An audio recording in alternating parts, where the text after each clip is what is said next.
علی Larijani کی شہادت کے بعد اسرائیل پہ مار کے ثابت کیا ہے کہ ہم مزاحمت جاری ہے، اور کو علی لاریجانی کی شہادت کے بعد ہم یہ نہیں کہتے کہ ایران نے سرنڈر کر دیا ہے، ایران کمزور ہو گیا ہے۔ قیادت کا ایک خلا ہمیں ضرور نظر آتا ہے، کیونکہ مجتبیٰ خامنہئی کہتے ہیں کافی زخمی ہیں۔ علی لاریجانی سنیں نیشنل سیکورٹی ایڈوائزر کے طور پہ جنگ کو لیڈ کر رہے تھے، اب ان کے بعد آگے کون آتا ہے؟ لیکن ایک بات ہے کہ ٹارگٹ کلنگ آہستہ آہستہ ایران میں تمام مین لوگوں کو جو شہید کرنے کا ایک اسرائیلی نیٹ ورک ہے وہ ہمیں نظر آ رہا ہے۔ ان کے کمانڈرز کو مارا جا رہا ہے، ان کے ہیڈز کو مارا جا رہا ہے، ہر اہم آدمی کو مارا جا رہا ہے، اور اس میں وہاں تہران میں جو گراؤنڈ موساد کا نیٹ ورک ہے وہ ابھی بھی ایکٹیو ہے، اور میں کہوں گا کہ ہمیں انڈر ایسٹیمیٹ نہیں کرنا چاہیے، اور یہ نہیں کہنا چاہیے کہ موساد کا نیٹ ورک ایکٹیو نہیں ہے، وہ ہے۔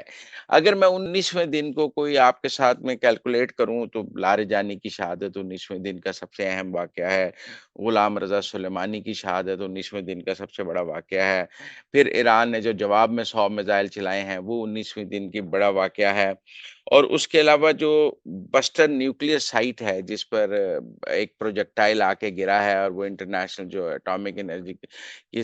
تنظیم ہے IAEA، انہوں نے اس کی کنفرم کیا ہے، وہ بھی ایک ڈینجرس بات ہے کہ ایک پروجیکٹائل ان کی نیوکلیئر سائٹ پہ گرا ہے۔ وہ آپ کو پتہ ہے 440 کلو یورینیم اس وقت ایران کے پاس انرچڈ یورینیم موجود ہے، جس کو سیف رکھنا بہت ضروری ہے، تابکاری یہ وہ ریڈیشن اس کو ہٹ نہ کیا جائے، اس لیے نیوکلیئر سائٹس کو ابھی تک ہم نے ہٹ کرتے ہوئے نہیں دیکھا ہے۔ امریکہ نے اپنی تمام ایمبیسیز کو دنیا میں جو اپنی سیکیورٹی ٹائٹ کرنے کے لیے کہا ہے، یہ بھی ایک بات نظر آتی ہے۔ مارکو روبیو نے دنیا بھر میں ایمبیسیز کو سیکیورٹی ٹائٹ کرنے کے لیے کہہ دیا ہے۔ حزب اللہ نے بھی آپ کے سامنے اسرائیل پر اپنے جو ہیں وہ راکٹ چلائے ہیں، اور حزب اللہ کے خلاف ہمیں ایک کریک ڈاؤن بھی نظر آ رہا ہے۔ تو یہ تو 19ویں دن کا اگر میں آپ کے ساتھ ہوں، لیکن آپ دیکھیں کیا ایران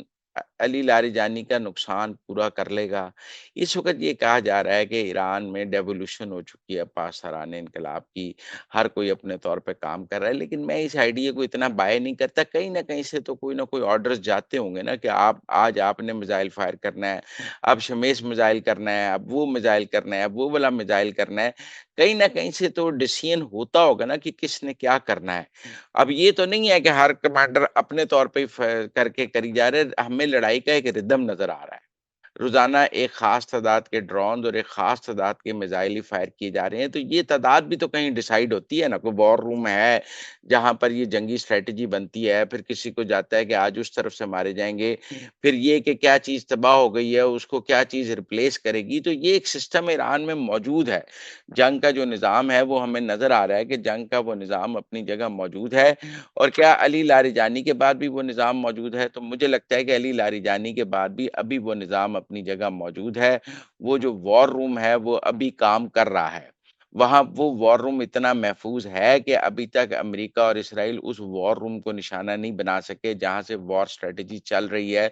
جہاں سے جنگ کو لڑنے کی حکمت عملی بنائی جا رہی ہے، جہاں ان کے وار سٹریٹجسٹ بیٹھے ہیں، کیونکہ بہرحال وار ایک سٹریٹجی کے تحت لڑی جا رہی ہے۔ ایران کو انیہ واہ میزائل نہیں مار رہا، اس نے پہ کتنے مارنے ہیں، بحرین پہ کتنے مارنے ہیں، کویت پہ مارنے ہیں، سعودی عرب میں کہاں مارنا ہے، ٹارگٹ سلیکشن کیا ہے، تو یہ سب کچھ کہیں ہو رہا ہے نا۔ اگر ہم یہ مان بھی لیں کہ رشیا اور چائنا مدد کر رہے ہیں، تو وہ انفارمیشن کہیں آتی ہے، وہاں سے کوئی ٹرانسمٹ ہوتا ہے، تو ایک نیٹ ورک تو ایران میں وار روم کا موجود ہے، جو کیا علی لاریجانی کی شہادت کے بعد ختم ہو گیا ہے؟ میرے خیال میں ختم نہیں ہوا، وہ ایک اتنا مربوط نیٹ ورک ہے، شاید وہ کسی شخصیت کا محتاج نہیں ہے، میرے خیال میں شاید وہ کسی شخصیت کی شہادت سے وہ وار روم ختم نہیں ہو سکتا، اور جو وار روم ہے اس میں جو لوگ لڑ رہے ہیں وہ شاید اس وار روم سے باہر بھی نہیں آتے، اور وہ وار روم میں ہی لڑائی لڑی جا رہی ہے۔ سب سے بڑا مسئلہ تو میزائل لانچرز اور ڈرونز کا ہے نا، جو امریکہ ابھی تک نہیں روک سکا ہے۔ اچھا، ایک اور ڈیولپمنٹ میں آپ سے، اب اسٹریٹ آف ہارمز چونکہ بند ہے، اور آپ کو پتہ ہے نیٹو نے اسٹریٹ آف ہارمز کھلانے سے انکار کر دیا ہے، اور نیٹو بالکل نہیں تیار کہ اسٹریٹ آف ہارمز میں امریکہ کی مدد کی جائے، تو اب نے مدد کی کا وعدہ کیا ہے کہ ہم مدد کریں گے، اور ساتھ کے پریزیڈنٹ کی Indian prime minister Narendra Modi سے بات ہوئی ہے۔ اب انڈیا اور اسرائیل کا نیکسس بھی آپ کو پتا ہے، کیا اسٹریٹ آف ہارمز کھلانے کے لیے انڈین نیوی آگے آ رہی ہے؟ ایک رائے تو یہ بنتی ہے کہ اسرائیل اور امریکہ کو خوش کرنے کے لیے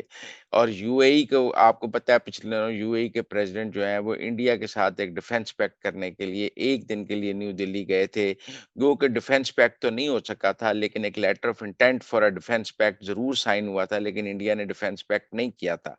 کیا اب انڈیا جو ہے وہ اسٹریٹ آف ہارموز کھلانے کے لیے ایکٹیولی پارٹیسپیٹ کرنے پر تیار ہو گیا ہے؟ کیونکہ یو اے ای کا یہ بیان ضرور آیا ہے کہ ہم اسٹریٹ آف ہارموز کھلانے کے لیے امریکہ کی مدد کرنے کے لیے تیار ہیں۔ اب کتنی مدد، کیسی مدد، وہ ایک الگ بات ہے، کیونکہ اس وقت دبئی پر آپ کو پتہ ہے اسٹرائکس بھی بہت زیادہ ہیں۔ دوسرے کسی عرب ملک نے یہ اعلان نہیں کیا کہ ہم اسٹریٹ آف ہارموز کھلانے کے لیے امریکہ کی مدد کرنے کے لیے تیار ہیں۔ ایسا کوئی اعلان قطر نے، کویت نے، بحرین نے، دوحہ عمان نے، کسی نے نہیں کیا، لیکن یو اے ای کا ایسا بیان جو ہے ان کے سیکورٹی ایڈوائزر کا ضرور ہمارے سامنے آیا ہے، اور یو اے ای کے پریزیڈنٹ اور پرائم منسٹر انڈیا کی گفتگو بھی ہمارے سامنے آئی ہے،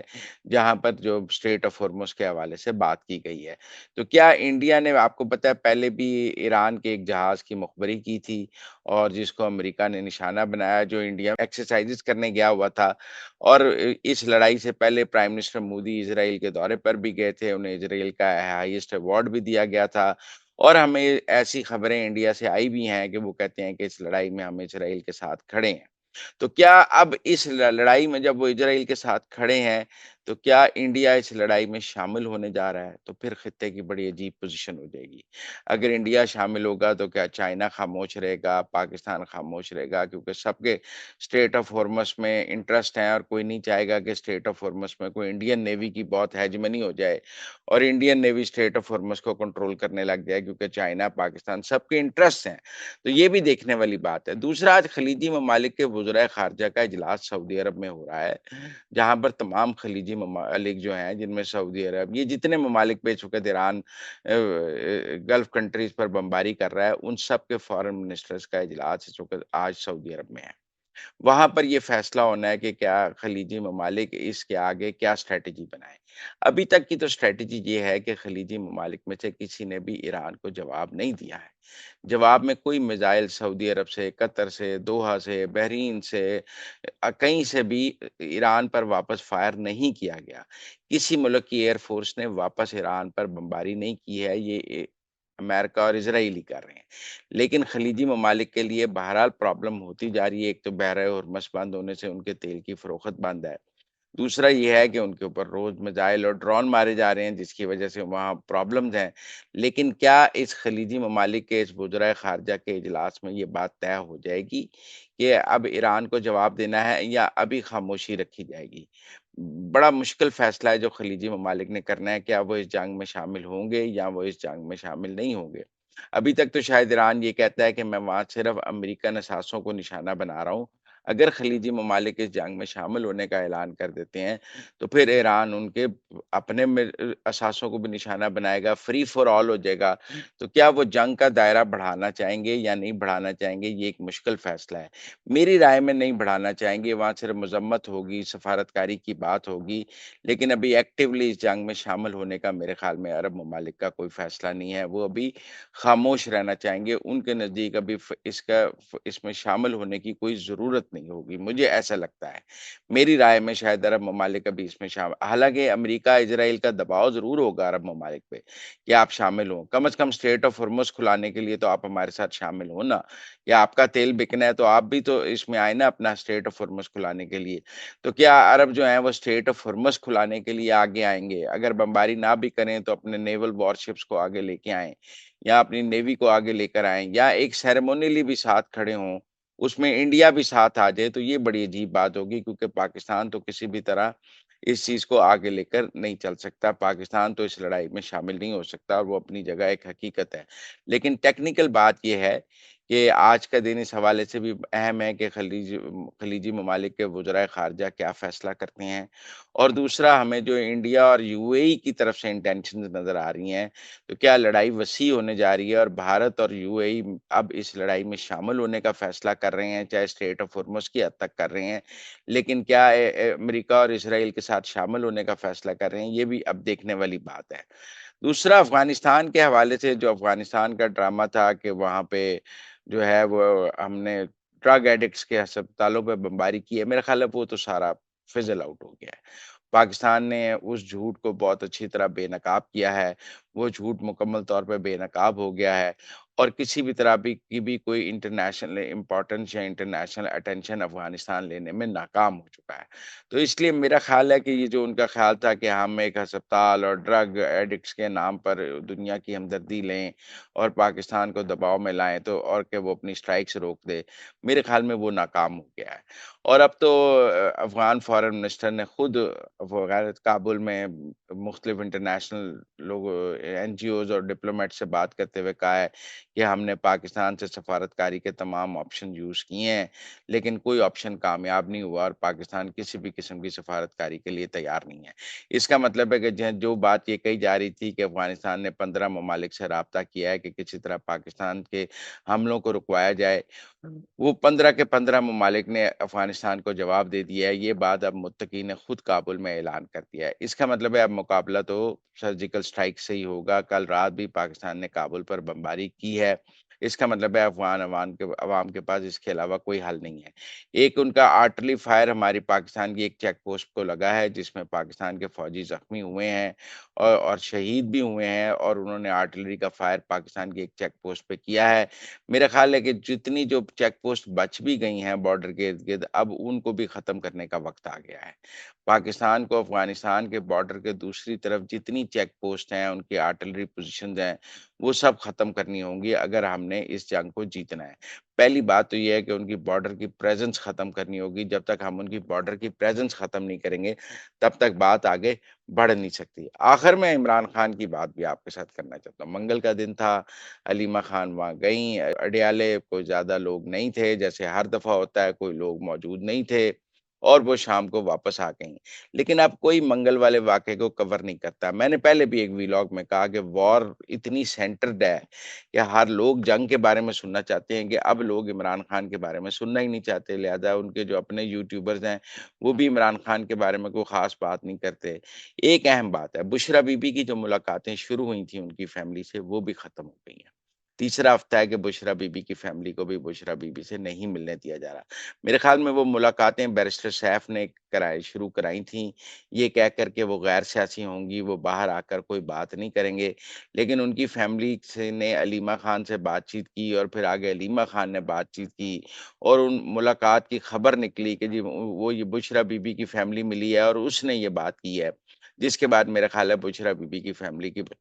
ملاقاتیں بھی بند ہو گئی ہیں اور بشرا بی بی کی فیملی کو بھی اب نہیں ملاقات کرنے دی جا رہی۔ تو اس لیے میں یہ سمجھتا ہوں کہ ٹیکنیکل بات یہ ہے کہ حکومت ابھی تک جو لوگ کہہ رہے ہیں نا کہ جی کوئی بات ہو رہی ہے، کوئی آخری آفر دے دیا ہے، وہ ملاقات کرانے کو تیار نہیں ہے۔ آپ کہتے ہیں آفر دے دیا، آفروں میں ہو رہی ہو تو پھر ملاقاتیں تو کھل ہی جاتی ہیں۔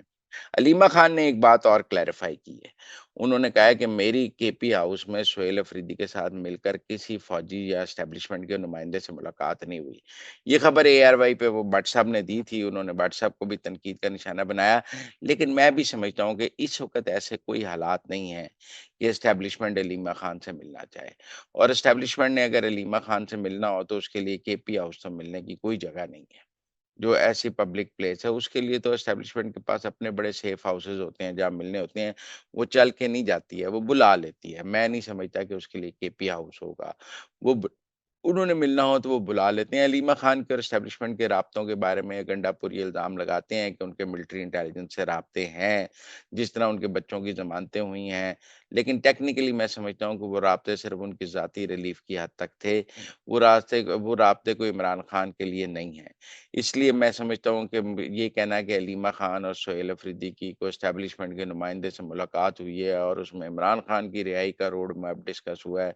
یہ بالکل حقیقت پر مبنی نہیں ہے، کیونکہ اس وقت جو ہے وہ کوئی ایسا رابطہ موجود نہیں ہے جہاں عمران خان کی رہائی کا کوئی چیز جو ہے وہ ڈسکس ہو رہی ہو۔ یہ چیپٹر اس وقت اسٹیبلشمنٹ کی ٹیبل پہ موجود ہی نہیں ہے، کیونکہ آہستہ آہستہ آپ دیکھیں اگر یہ جنگ مہینہ 2 مہینے اور چلتی ہے تو عمران خان تو کافی ارریلیونٹ ہوتے جا رہے ہیں۔ پاکستان افغانستان جنگ فوکس میں ہے، ایران کی جنگ فوکس میں ہے، دنیا کے حالات فوکس میں ہیں۔ میں بھی آپ کے سامنے جو پہلے عمران خان پہ ویلاگ کرتا تھا ان کی ملاقاتوں پہ، میں بھی آج ایران سے ویلاگ شروع کرتا ہوں، افغانستان پہ بات کرتا ہوں۔ اینڈ پہ کوئی میرے پاس ٹائم بچ جائے تو میں عمران خان کی ملاقات کا ذکر کر لیتا ہوں، ورنہ اس میں تو ہمیں کوئی چیز نظر نہیں آتی ہے۔ تو اس لیے میرے خیال میں کہ اس وقت تو اسٹیبلشمنٹ عمران خان کے ارریلیونٹ ہونے کو انجوائے کر رہی ہے، اور وہ سمجھ رہی ہے کہ دنیا میں کی اور بڑی خبروں نے عمران خان کو کافی ارریلیونٹ کر دیا ہے۔